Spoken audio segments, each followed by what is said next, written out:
Mes chers élèves de la troisième année APEC BUOF, je vous propose une correction de l'examen régional, session juin 2018, région orientale.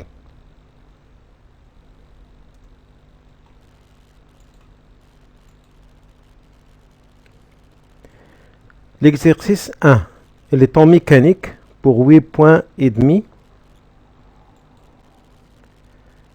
La première question, réponds par vrai ou faux. La phrase A. On mesure l'intensité de la force par une balance électronique. On sait bien que la balance sert à mesurer la masse et pas l'intensité. Par contre, pour mesurer l'intensité de la force, on doit utiliser le dynamomètre. On écrit faux. La phrase B. La masse d'un corps est une grandeur physique qui ne dépend pas du lieu. Oui, on sait bien que la masse ne dépend que de la quantité de matière. Vrai. La vitesse de Sofiane sur sa moto est 45 km par heure et qui est égale à 12,5 mètres par seconde. On doit convertir cette valeur en mètres par seconde. 45 km par heure, on peut l'écrire. Donc, on peut la diviser par 3,6 pour donner directement la valeur. Donc, c'est vrai. Ou de cette façon, si on oublie qu'on doit diviser par 3,6, on peut écrire, on sait bien que V égale 18T, c'est-à-dire D c'est 45 km qui divise 1 heure. On convertit en mètres et C c'est en secondes. Lorsqu'on fait la division, on trouve cette valeur. La phrase D. Une action mécanique peut participer au repos des receveurs de l'action. Oui, une action mécanique, ça peut participer soit au mouvement, au changement de mouvement, comme pour la déformation d'un corps, ou participe au repos des receveurs de l'action. Donc ici, cette phrase, on dit qu'il est vrai. Deuxièmement, complétez les phrases par l'un des mots suivants. Référentiel, accéléré, translation. La phrase A. On détermine le mouvement ou le repos d'un corps solide par rapport à un autre corps qui est appelé bien sûr le référentiel.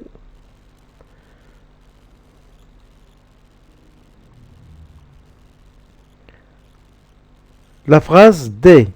La distance parcourue par un mobile augmente pendant des intervalles de temps égaux et son mouvement est dit puisque les distances parcourues augmentent. Donc on dit qu'elle est accélérée bien sûr. Et s'il diminue, on dit retardée. S'ils sont constantes, on dit qu'elle est uniforme. La phrase C. Un corps solide est en mouvement de... Il reste ici translation. C'est aucun segment, on dit segment ou vecteur, joignant deux de ces points ne change pas de direction durant le mouvement.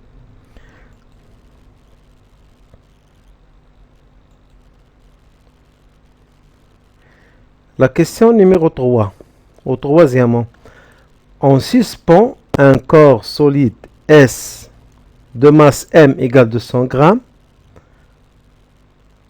et de centre de gravité G en un point A à un ressort accroché à un support. Comme indique la figure ci-contre, le solide S est en équilibre. A.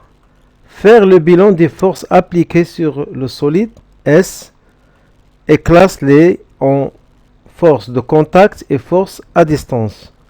Ici, on va faire le bilan des forces qui sont sur le solide. Donc, le solide va jouer le rôle du système étudié.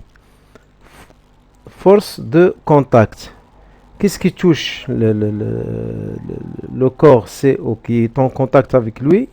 On n'a qu'un ressort. Donc, on dit la force exercée par le ressort sur sur le corps solide S.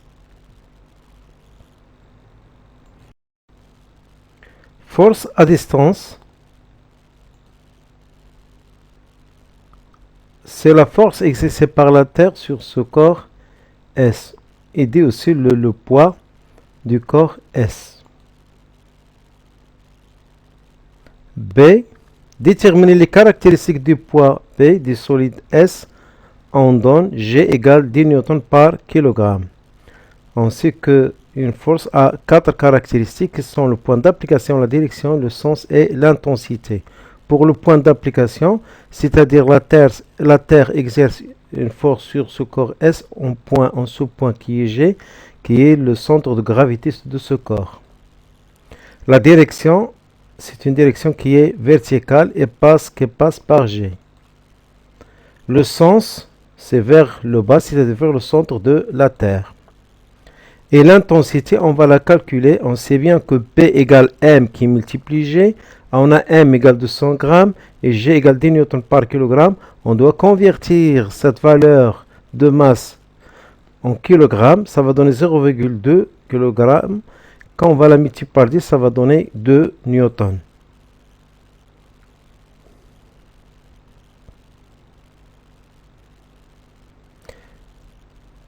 C'est déduire les caractéristiques de la force F appliquée par le ressort sur le solide S.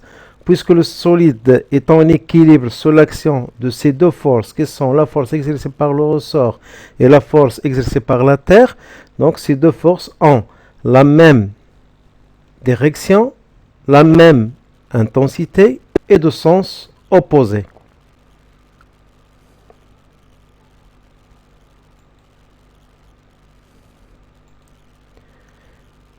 Pour le point d'application, c'est le point A. Donc le ressort exerce une force de contact sur le corps S en ce point qui est A. La direction est la même que celle obtenue dans la question B, c'est-à-dire elle est verticale et passe bien sûr par le point A. Et le sens, c'est vers le haut, c'est du point A vers le haut. Et l'intensité, on a F égale P égale 2 newtons.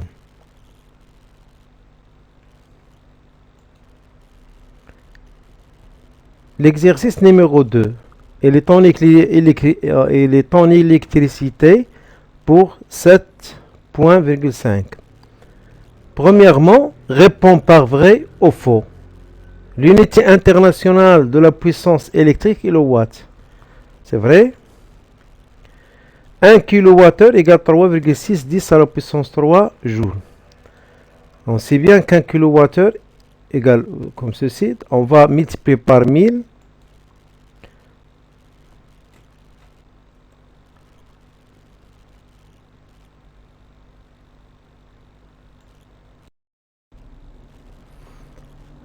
Va donner 3600 joules. Et on sait bien que 3600 joules égale 1 Wh. Donc, on ne peut pas dire qu'un kWh égale 3,610 à la puissance 3 joules. Donc, faux. On exprime la loi d'Ohm par la relation R égale U qui multiplie I. Par contre, la loi d'Ohm, c'est U égale R qui multiplie I. Ou on dit R égale U qui divise I. Donc, faux ici. L'énergie électrique consommée pendant delta de T par un appareil de chauffage de résistance R, I, est s'écrit de cette façon.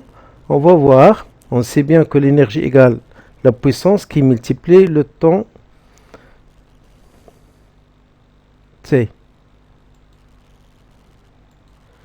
On a E égale P qui multiplie T. Puisque P égale U qui multiplie I, donc on peut écrire que E égale U qui multiplie I qui multiplie T. Et puisque U égale R qui multiplie I, c'est d'après la loi d'Ohm, on peut écrire que E égale R qui multiplie I qui multiplie I qui multiplie T, qui est égal R qui multiplie I au carré T. Et pas I carré au carré qui multiplie T divisé par R. Donc cette phrase, on dit qu'il est faux. Il est fausse. Deuxièmement, complète les phrases par ce qui convient. L'énergie électrique consommée par un appareil de chauffage se transforme en énergie thermique, c'est-à-dire il y a dégagement de chaleur. L'unité internationale de l'énergie électrique est le joule. Son symbole est G.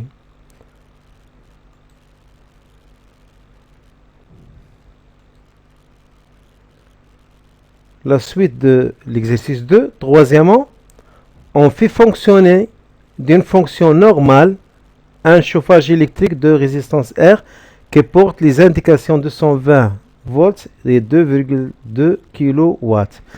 Qu'est-ce que ça veut dire on fait fonctionner de façon normale? C'est on va le faire fonctionner on lui applique sa tension qui est 220 volts. Que représentent les indications? 220 volts et 2,2 kW.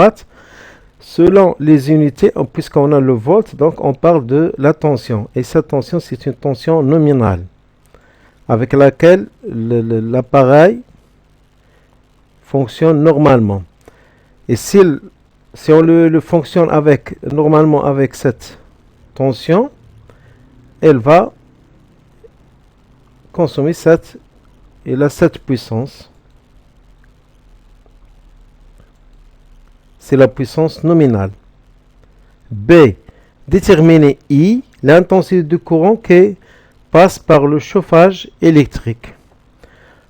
On sait que P égale U qui multiplie I. On a déjà P, on a U, donc d'où I égale P sur U.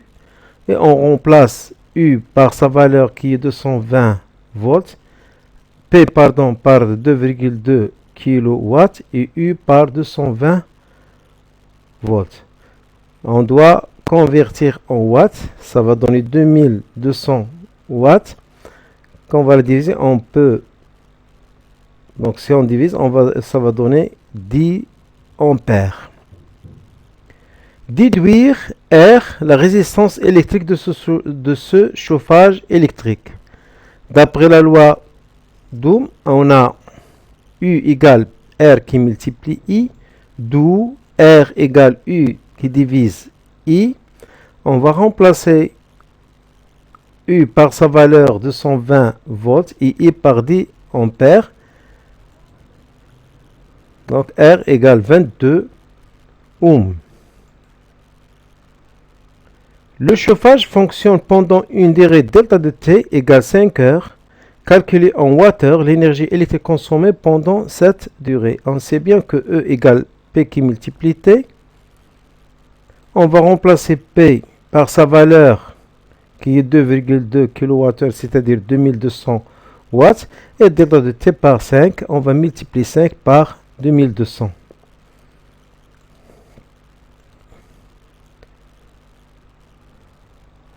Et ça va donner 11 000 watts-heure. Si on le convertit en kilowatts, ça va donner, bien sûr, c'est 11. Hein.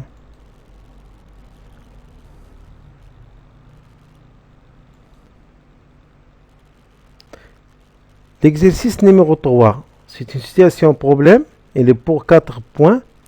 Une voiture 2 poursuit une voiture 1 sur une trajectoire rectiligne.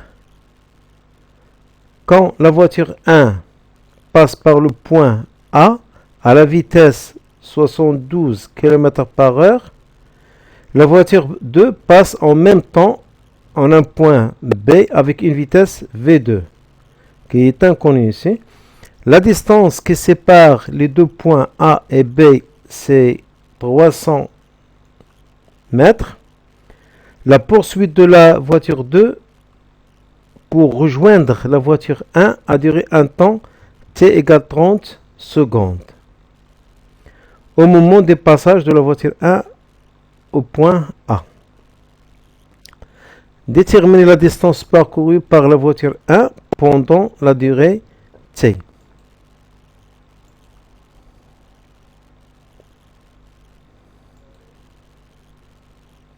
Donc c'est cette distance. Donc ici on a la voiture 1 va parcourir la distance de A à partir de A. Par contre, la deuxième voiture va parcourir cette distance, ces deux distances, D plus D1. On sait que la vitesse égale D sur T, ici pour le cas de la voiture 1, V1 égale D1 sur T, d'où D1 égale V1 sur T, V1, d'où D égale V1 qui multiplie T. On va remplacer V1 par sa valeur qui est 72 km par heure, et ici on a T, c'est 30 secondes. On doit convertir cette vitesse en mètres par seconde. C'est 72 km par heure, c'est 20 mètres par seconde, qui multiplie 30 secondes. On peut simplifier seconde, reste mètre. Donc 20 qui multiplie 30, c'est 600 mètres.